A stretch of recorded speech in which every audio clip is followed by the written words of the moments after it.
Grabitja dhe dhunimi i një biznesmeni italian ka çuar në pranga edhe autorin e tretë të dyshuar, që i përket një bande shqiptarësh që operonte në vendin fqinj e specializuar për bastisje shtëpish. Arrestimet u bën mes Trentos dhe Milanos, ndërsa më herët ishin kapur 2 prej tyre. Të arrestuarit janë Klodian Çesku, 31 vjeç, dhe Arsild Memaj, 21 vjeç, punëtor ndërtimi pranë vilës. I arrestuari i tretë, gjithashtu shqiptar dhe banues në Bari, ishte me pushime me familjen e tij në Gardaland, në liçenin Garda pranë Veronës. Ai shoqërohej nga bashkëpunëtori i katërt i dyshuar i bandës, i cili megjithatë u akuzua vetëm në gjendje të lirë. Ende mungon plaçka prej 300.000 eurosh e grabitur në kesh dhe bishuteri ari të vjedhura nga kasaforta e murit e çmontuar. Grabitja u krye në vilën e biznesmenit italian Eugenio Galizioli, një sipërmarrës i njohur tekstili dhe pronari i manifature lombarde nga Trentino, në natën midis 7 dhe 8 tetorit. Andrea De Bertolini, avokati i Galiziolit, komentoi: "Ky është një rezultat i rëndësishëm, padyshim për shkak të ekspertizës dhe shpejtësisë së karabinierëve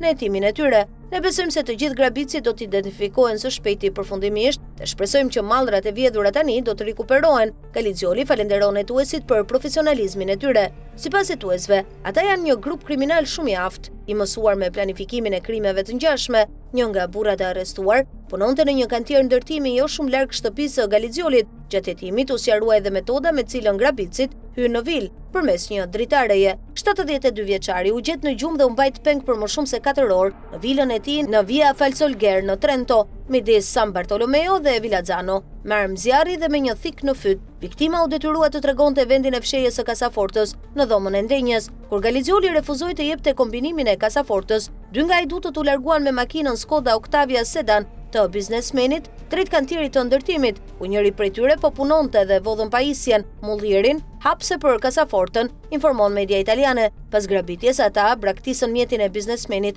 ndërkohë që pamjet e kamerave të sigurisë ndihmuan në hetime. Gjuetia për plaçkën e grabitur është ende duke u zhvilluar për ta rikuperuar atë.